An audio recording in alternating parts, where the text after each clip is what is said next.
Well, hope it's better now. So as I was saying, in the recent past, we've been having issues with exams, the KCP and the KCSE. So now, like, there was a bit of competition and a lot of pressure on the students, but now the system has changed. So I think things are much better. And then also we have the social expectations, whereby there is a lot of pressure coming from that.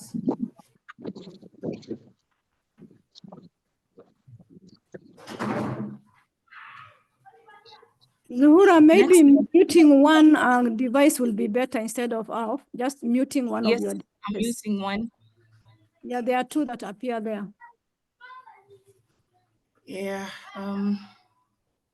I've taken it somewhere else. It's still disturbing. There's still the echo.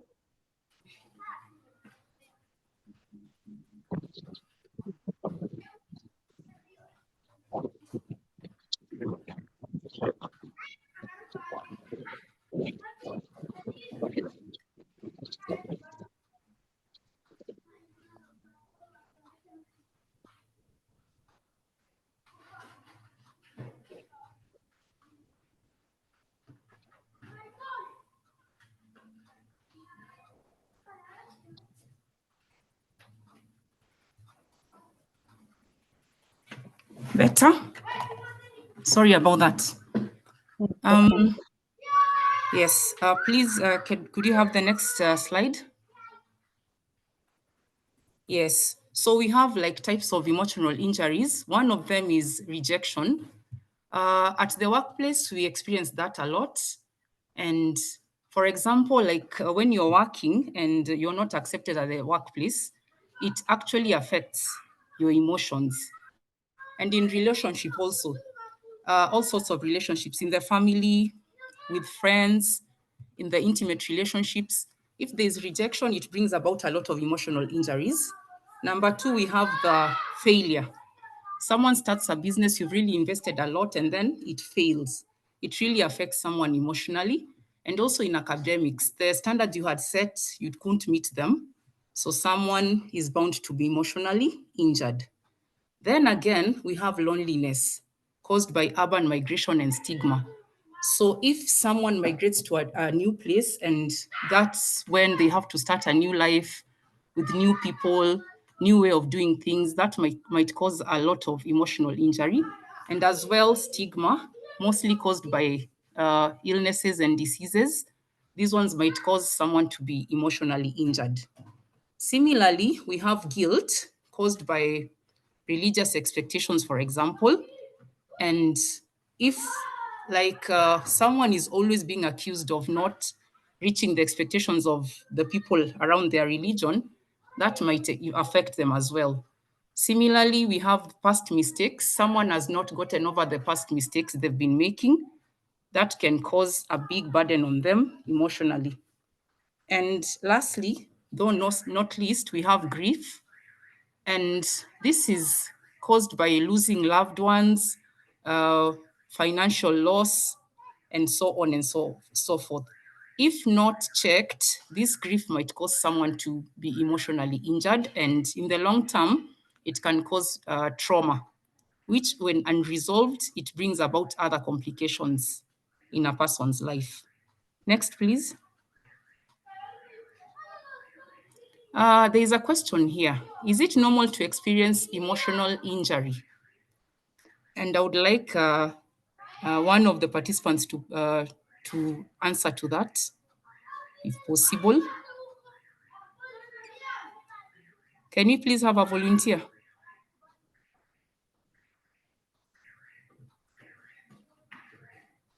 Ilham, please react to that. Oh, yes. It's saying the answer I'm getting is that it's normal to get emotional injuries. By that, we mean that in our day-to-day lives, the things that we go through, the experiences that we go through, we get emotionally injured day by day. Something might happen, like, for example, a disaster. That is something that is unforeseen.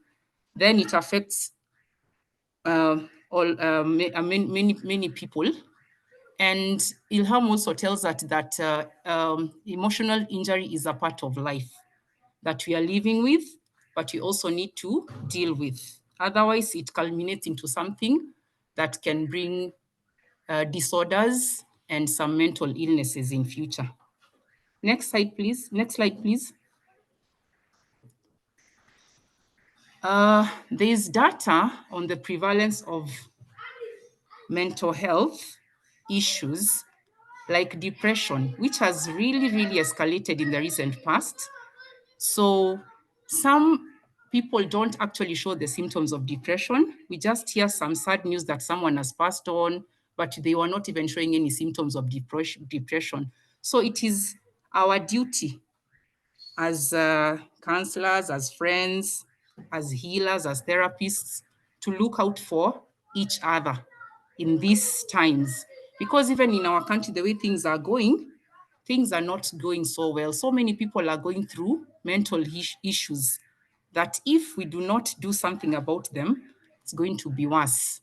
Then again, we have stress which is brought about by so many issues: life, work, family, friends, all that. And then the grief trends.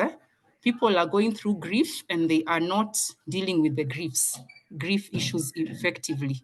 So they are left by themselves to deal with their issues. You might think someone is okay, but then they are going through some very tough times. Then we have common coping mechanisms. Some can be healthy and others are unhealthy. Yeah, so some of the healthy ones, number one would be talking to our close friends. Number two is seeking for professional help like therapy. And number three, we can do even physical activities that would help us deal with such issues. Then we have the unhealthy coping mechanisms like addiction. Someone would deal with such issues by indulging in taking of drugs and other substances, or even taking out their frustrations on other people, which is not healthy at all. Next, please. How to care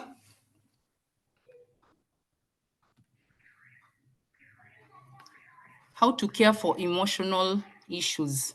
Number one is self-awareness. Very important. It's good to know when you're going through emotional pain and what symptoms to look out for. And number two is self-compassion, to always be kind to yourself. You start with yourself first before reaching out to other people, because you cannot help others when you yourself are in trouble. Then we also have challenging the negative thoughts. If some negative thoughts come to you, just talk to yourself and ask, would you say this to your best friend, for example? Yeah. Next, please. So we have the step-by-step techniques that we can use. And one of them is deep breathing techniques, which are quite many. But the example of we have here is the 4-7-8 method. Number two, which I also like using, is journaling. When you write, it helps you ease your burden. It's like you're talking to someone. And if it goes to the extreme, sometimes we might need to do the unposted letter technique. You write about your issues and then you burn what you've written. Somehow it helps you to heal. And then another one is physical activity. We try as much as possible to walk or to exercise, to do something physically. We even sweat and feel better after that. Then most importantly is social connection, because human beings, we are social beings. Reach out to friends, reach out to groups. We have so many support groups. We have people we can talk to.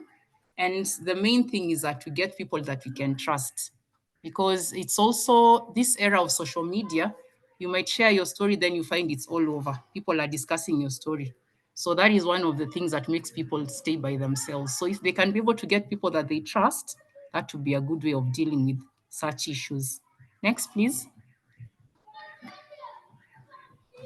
Peer support methods, active listening. When you're listening to someone, you listen to understand. So you give them all your ears. and we do less of talking and more of listening. And then we should know what to say or not what to say. For example, if someone is going through grief, you don't tell them that it's okay, don't cry, just be there to listen to them, give them a shoulder to lean on. There are some things that when you tell someone, you even tell them, I went through the same thing last year and this worked for me. It's not the same. Your grief and another person's grief is not the same. So you should be very careful on what you tell someone who's going through emotional issues.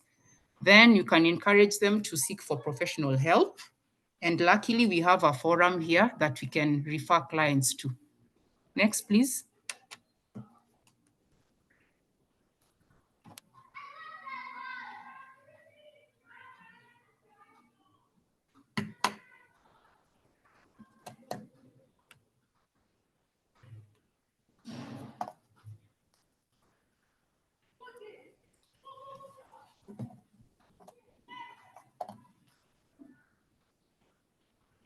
Next slide, please.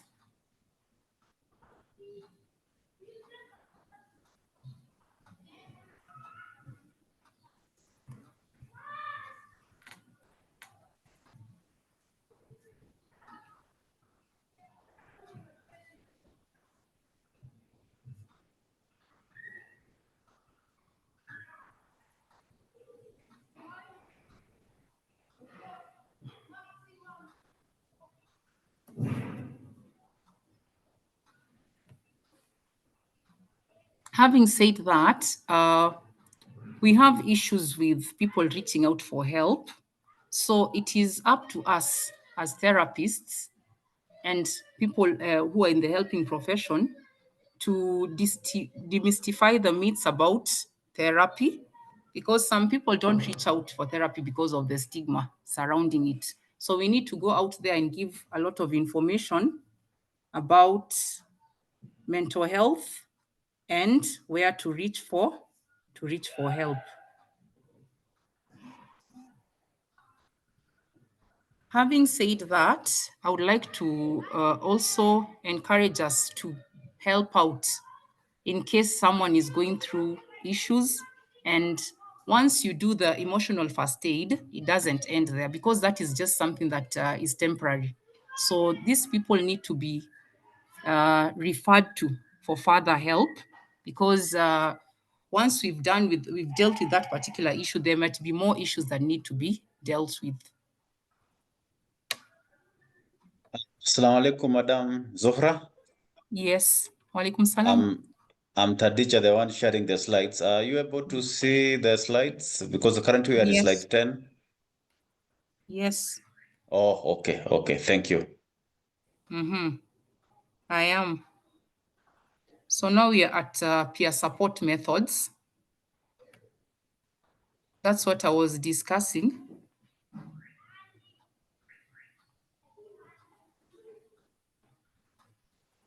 Please, let's move to the next slide.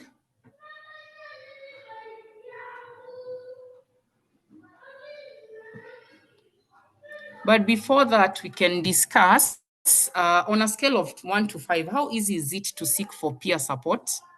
1 not being easy and 5 being very easy, and why? Please, Tadicha, could you respond to that? I would like to hear your input.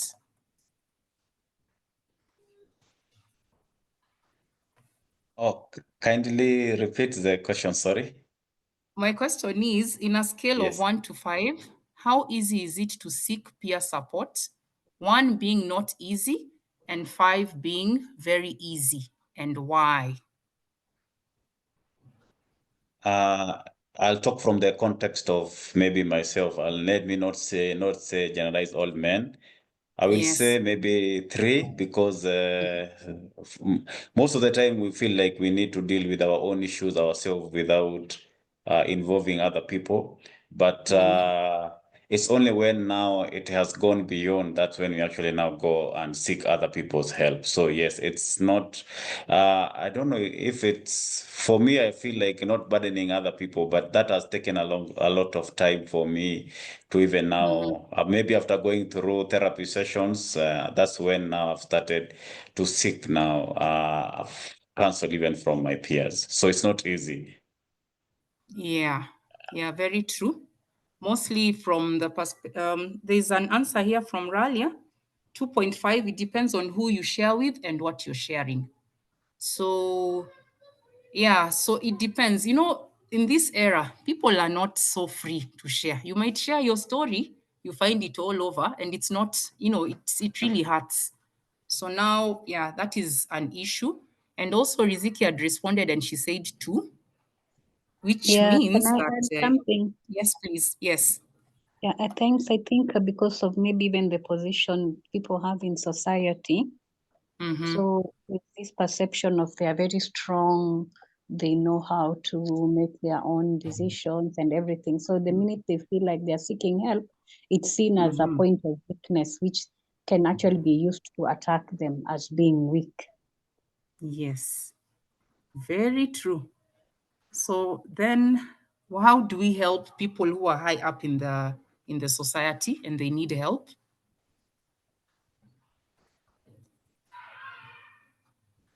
Miss Riziki, kindly Yes. respond to that. Yeah, how do we help like such a group of people because they also go through issues?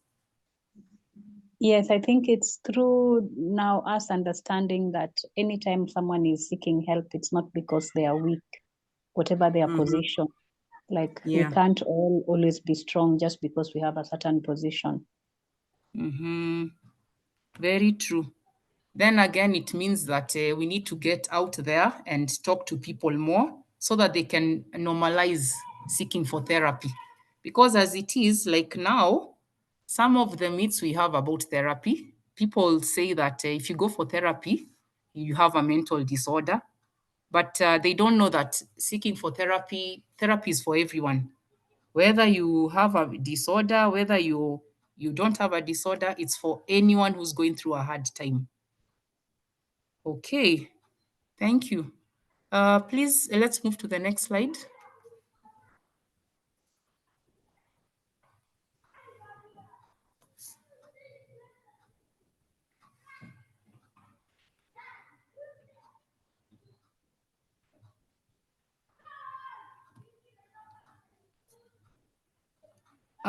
There's a question here about, please explain without stigma.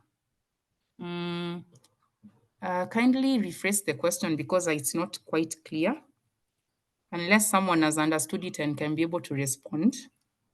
And then someone has a question, they've not put it there for us.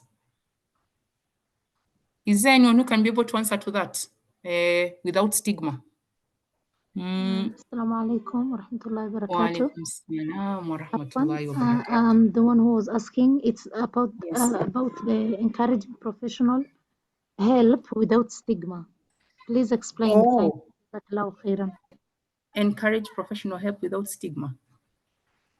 I meant to say why people don't go for therapy is because of the stigma attached to it. And, you know, like if you go for therapy, like the way Madam Riziki has just said, people see you as weak, number one, and also depending on the position that you're in. So it might be difficult for you. There's a stigma attached to that. So if you're on that position, it means that you're strong and you are actually the one who's supposed to give help, not knowing that even the ones giving help also seek for help. Yes? So this stigma surrounds the whole therapy issue. So we need to demystify and we need to talk to people more about the importance of therapy and how it helps us to combat with the issues that might that we might encounter in the long run if we don't deal with these issues on hand. Have I answered your question? Naam, Jazakallahu khairan. So basically, a bit of let me rephrase what I've understood so that maybe it gets clear. Is it encouraging others to seek professional help Yes. without discouraging them? Like you encourage them to see professionals, and maybe if they have if they have a negative thoughts about it, you encourage, you explain to them the importance of seeking help. Yes, yes, because already at the back of their mind, like the example that Tadicha gave, other people feel that they are strong and they can deal with their own issues. By the time this person goes for therapy, they've gone through so much and it takes in a lot more work to help them. Yeah. But as opposed to the time that maybe if the person had sought for help earlier, it would have been a lot easier to help. So people come for therapy when issues have, gotten out of hand. So it's even better to seek for help earlier on. If you're going through something and you are unable to handle, you're encouraged to seek for help. Yeah.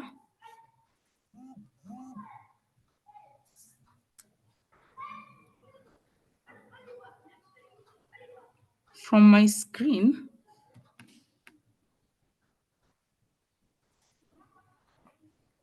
there's Tadicha. Is that the last slide? This is slide 11 out of 17. Yeah, please let's move on to the next one. So the current one is small group. The screens are not moving. The screens are not moving. Yes, mine also. Are they moving now? Tuko number 9, slide 9. Peer support Peer method. support methods, yes. The 10th one. Mnapata sasa? Mi sipati bado. Bado hatujapata. Pengine utatusaidia, like what does it say so that we continue? Hata siwezi kuona from my end.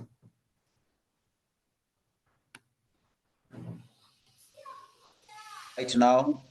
It's still peer support methods. Yes, that is support slide method. 9. That's slide 9. Yeah. Yes. It's stuck there. Slide 10. Should I go to 10? Yes, Yes. please. Okay. Are you able to see now? Faith and emotional strength. Faith No. and emotional strength, I'm seeing from my other device.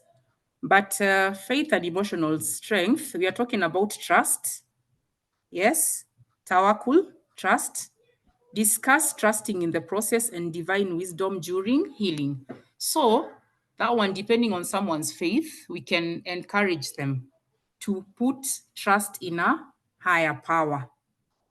Yes, because by yourself, it is not easy. Then we have sabr, patience, and it doesn't mean that you endure silently, but actively engaging in coping strategies. So you encourage people, if you're going through an issue, do not just be there by yourself. You can have healthy coping mechanisms to help you navigate through your issues. And then we have dua and self-help. We encourage people at this time, though difficult as it is, to pray hard and pray for themselves. Then the next slide is about cultural perspectives. We have a lot of support from the community. So depending, if someone goes to church, they can go there for help. If someone goes to the mosque, Alhamdulillah, we have mechanisms in place for that. Someone doesn't go to any other, there are support groups that can help them. Then we have storytelling and mentorship, very important. That is a good way of dealing with issues. Storytelling, you have issues, you've dealt with it in a healthy way, you can share it with other people once you're ready, and then it even helps you to be stronger and to heal faster. Then mentorship, you can seek for mentorship from someone who's more experienced and who can be able to give you the necessary help. So we have a small exercise. I don't know how we can do it. I'll pick on people because we can't work in a group. I don't know, people are in different places. I don't know how we can do this. Maybe you can advise. There's a scenario of a young adult feeling as isolated after graduation. How would you support this individual? For example, maybe this person, maybe they are going through some issues and they've graduated school. Maybe they are not getting a job or something like that, and they feel so bad because the society had so much expectation on them. So how would you support this individual? What resources are available to assist them? And these are the cases like these are so many. You've gone through school, you've gotten a first class, then after that, people expect you maybe in the first 3 months you're there. You already have a job or something. How can we help? I'm giving 1 minute so that we can respond. If you have an answer, you can share, please.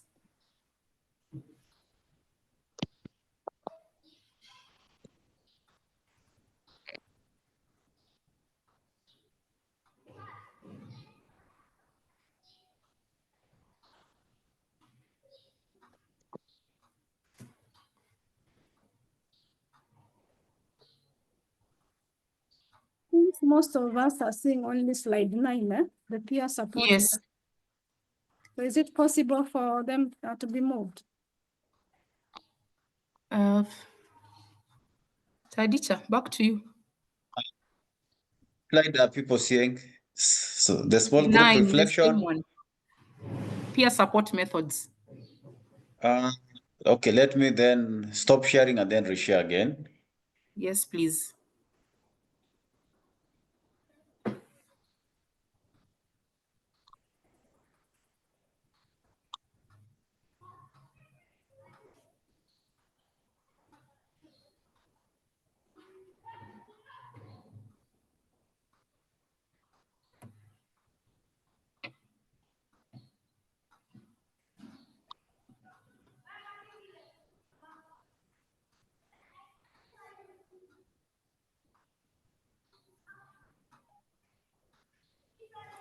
Yes, now it is clear.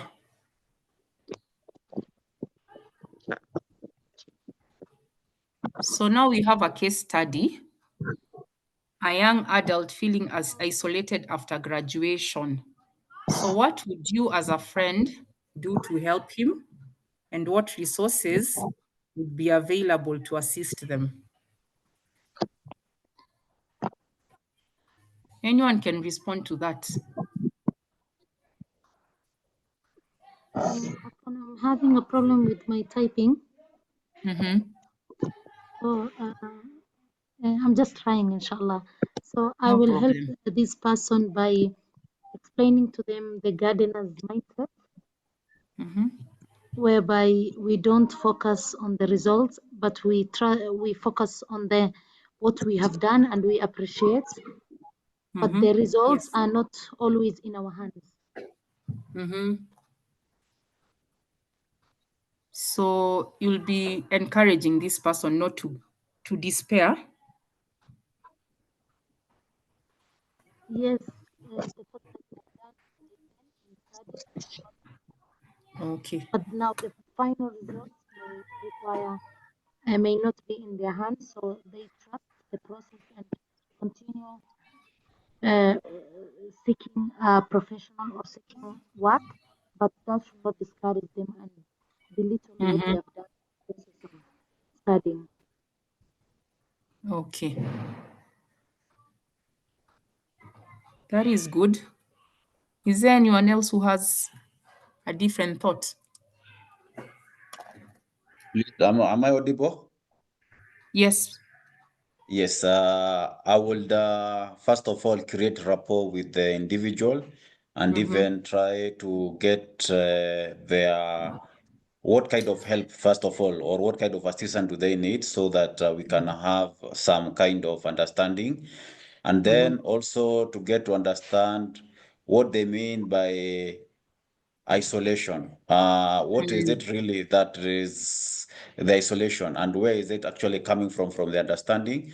And even because from that we'll get the meaning from them, if the isolation is coming from doing well or having done poorly, or or even maybe not done poorly or being an average, and then what causes the isolation, and then how does the isolation make them feel? So Yeah. trying to understand them, their self-awareness on the issue. So the best bit will be the listening bit, whereby first of all we listen to understand the individual, so that now Yes. then we can know where they are coming from. So that will be my Wow. first Yes. place. Thank you. Mhm. Thank you. Munira here says we encourage them to attend social activities, networking, gatherings to keep them engaged. That is good. Yes, those are some of the resources you can help them with.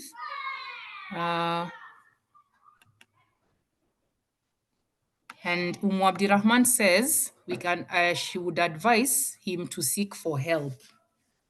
Maybe we could dig a bit deeper. What kind of help would you help them with? I mean, would you encourage them to seek for? This is someone who's isolated, who feels out of place.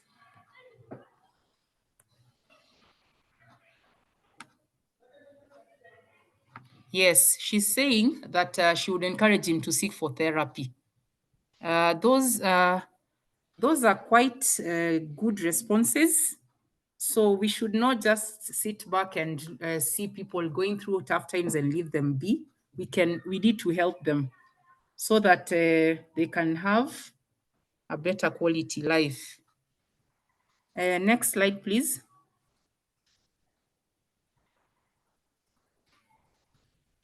We also have some myths surrounding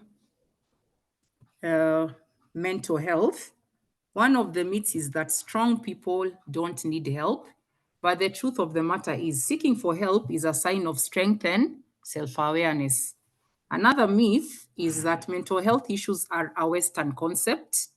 We have come to find out that every culture experiences and addresses mental health challenges, because even before we were Westernized, we used to have our traditional African setup, and we used to have like mentorship and advice giving and guidance. So we used to have older people in the community who used to tackle the mental health issues. Then the other one is that prayer alone is sufficient for healing. But the truth is, combining prayer with practical action leads to comprehensive healing. So it is something that is holistic.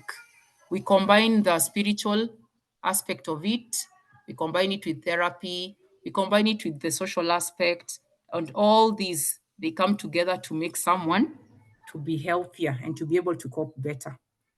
Next, please.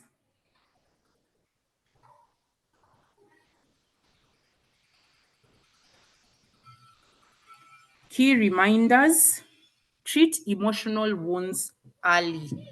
Yes, because if you don't do that, they become worse and someone might even develop a disorder. And treating a disorder is not easy because there's also the pharmacological implication of it. Someone needs to seek for medical assistance, and they also at the same time need to go for therapy. So if we treat these wounds earlier, it would help to curb these issues. Then, very important, your emotions are valid. Everyone's emotions is valid. And the other one is support others, but take care of yourself first. You need to take care of yourself, self-care. If you're well, you can be able to support others. But if you're not well, it will be very difficult for you.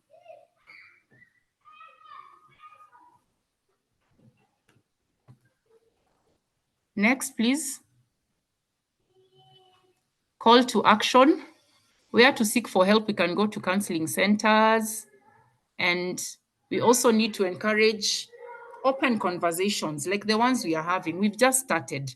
So we need to take it a notch higher, take it out there for people to hear and for people to have engagements. We engage other people, we have discussions, we have forums so that we can discuss this matter at length. Then from there, we can be able to know who to refer and where they can be referred to. Next one, please.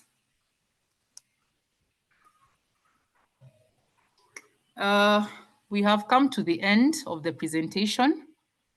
Are there any questions for discussion.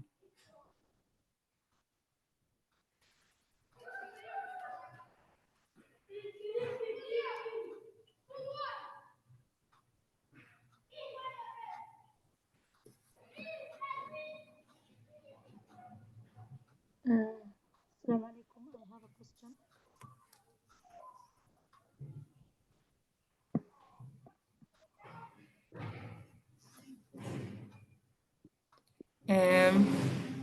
Back to my host. Assalamu alaikum wa rahmatullahi wa barakatuh. Wa alaikum salam wa rahmatullahi wa barakatuh. That was a beautiful presentation. I'm just wondering, why are we not having questions? Because I feel you have provoked us a lot with the presentation. So that thought-provoking presentation, where Yes. I think we should all be having some questions and some maybe interjections, some comments. So maybe we open that for people to come in and give their comments, their questions, or anything that you feel that was mentioned that maybe you need more elaboration. Kindly feel free, and you can open your mic and ask the question or say something. Assalamu alaikum.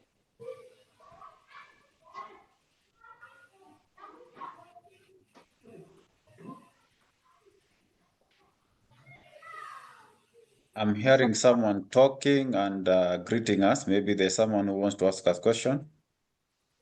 Okay. I'm hearing someone on the background already greeting us. They can kindly go Maybe. ahead.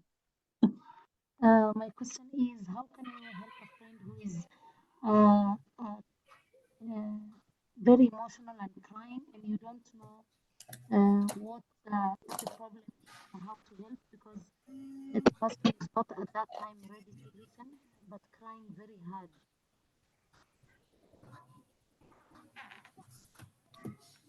I'm sorry, I didn't get that. It was a bit muted. Please come again. I'm asking, how can I help a friend who is crying very hard, yet I cannot understand, and she's not ready to explain, but crying very, very Not hard. on offer, so they're not. Yeah, we'll see later. They are apples. They are apples. Yeah, but if I get an interest, 2.99.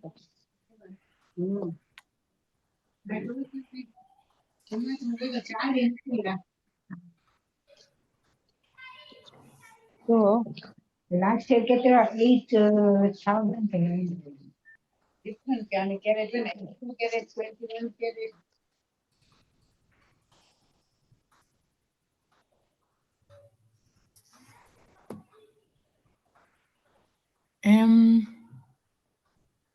Madam Riziki, Yes.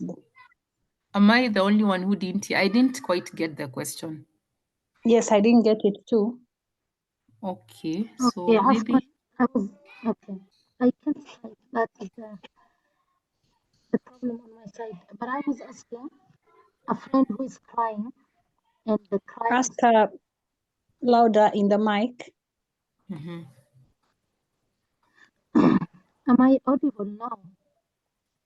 Yes. Yes. Yes, I'm asking, how can I help a friend who is crying so much and is not ready to explain, but I can see the strength of the cry and the emotional pain she's undergoing. How can I help her? She's not ready to explain, or either she's not ready to listen. How can I help such a friend?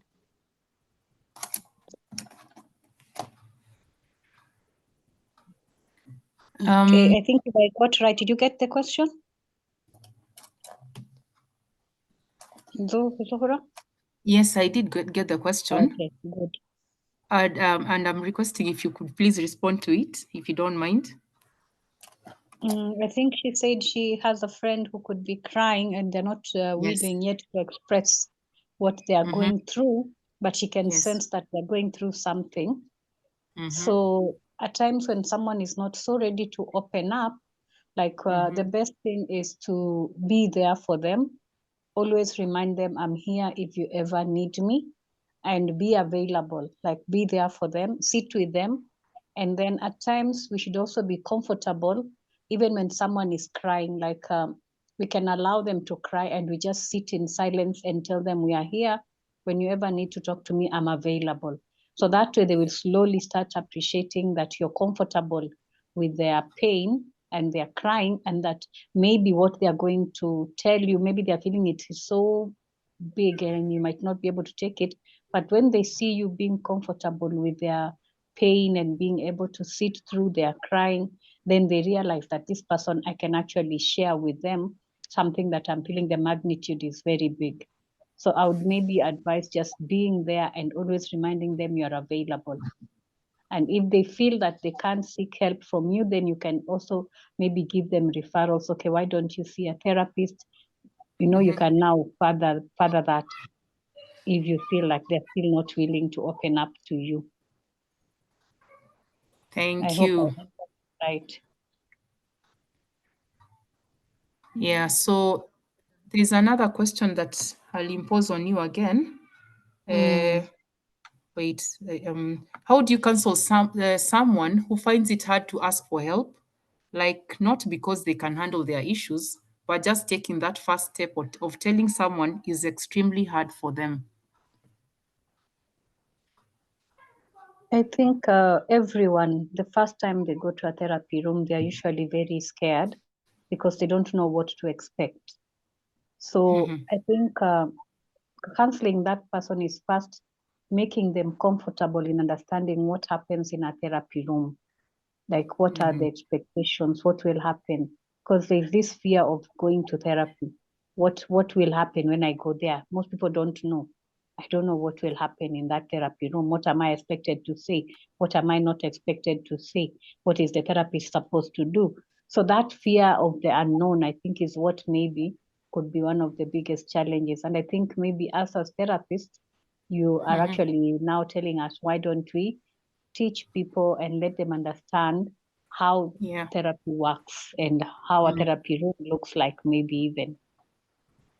Yeah. So that would call for a lot of psychoeducation before you even embark on the therapy session itself. Yes. Yeah. So questions are coming. Yes, there's one I'm seeing here. Yes. I'm What getting simple married. actions? Oh, that one. Before that, there's another one. What simple actions can you take to offer emotional? Where is it? First aid. Yeah, first aid. Yeah, that one. To a friend who seems upset or withdrawn.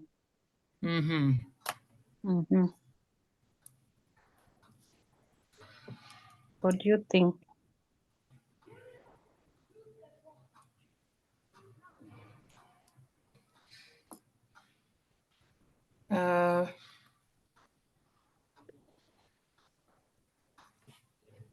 I think just being present, right? Yes. Being present for them, reaching out to them, finding out how they are doing, listening to the untold. You know, I always say, when you're listening to someone who is going through distress, also listen to what is not said. Look at their body language. What are they expressing? I mean, you're very, very present. And this person will eventually realize that you're very present and you're very available. And then you can start taking steps to trying to listen and maybe help them to verbalize what they are feeling. Exactly. Very true. So with time, this person would trust you, and they would even start opening up to you, because it's not easy for some. Then the one that you are reading about getting married, Where is it? I'm getting married. It's after the other one. I'm getting married. It's an arranged marriage. People advise me not to talk about my past, maybe my childhood trauma to the man. They say he will use it against me. Is this true? And if not him, who will I share with, and who will understand me now that he will be my life partner?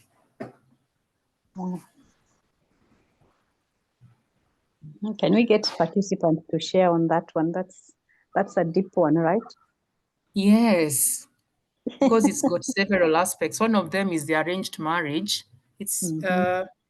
is it a love marriage? I would want to know, because if it's arranged and it's someone that maybe you don't even love, yeah, that is an issue altogether.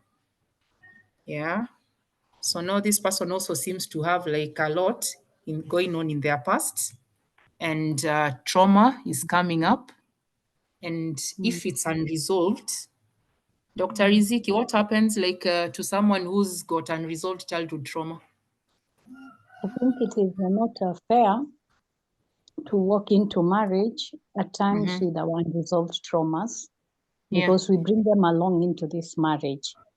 Yeah. So I don't think it's a must that this man must know what traumas you have been through, Mhm. but you can work on the trauma so that you leave them when you're going. You're not going with them to the new marriage, because at times maybe somebody was from a home where maybe the father would beat the mom or something like that. You might walk into a marriage where you are protecting, you are overprotective, you keep thinking this person will hit you. So you go in overprotecting, very maybe like very alert and very like Sayote, you're just like, don't touch me, you know? So that can actually bring problems. So I think we should resolve our traumas before we bring in people into our lives. We should try as much as we can to resolve our traumas. So for me, it would be like resolve the trauma and get married. If you don't feel like sharing it with the person, it's not a must. Maybe if Yeah. you really feel you would want them to understand you and you feel they will not use it against you, then it can be shared. If you don't feel the confidence, maybe she can wait until they develop a friendship, because it's an arranged marriage. So once they get married, they develop the love which Allah promises to put in marriage, and develop a friendship, develop a safe space where she can now share with this person. Maybe that would Yeah. take time. But before that, at least the trauma should be resolved. So the other part of the question was, she was asking, where does she go for help? So Most likely to a therapist who understands trauma and who can yes, help her process the trauma. yeah. By the way, that is another issue. It's good for people to know that they go to people who've specialized. Like there are people who are specific. They deal with trauma and they're specialized in that. Yeah. Mm. Uh-huh. So which other question was there? I think the last one. Oh, the last one, yes. What simple action can you take to offer emotional first aid to a friend who seems upset or withdrawn? We There already was an answered that answer. one. Yeah, being present. Yes. Mm. Well, thank you so much for the wonderful session. Thank you for the interactiveness. And yeah, looking forward to the next session. Back to you. There is a Madam question where Lily. somebody saying once you listen to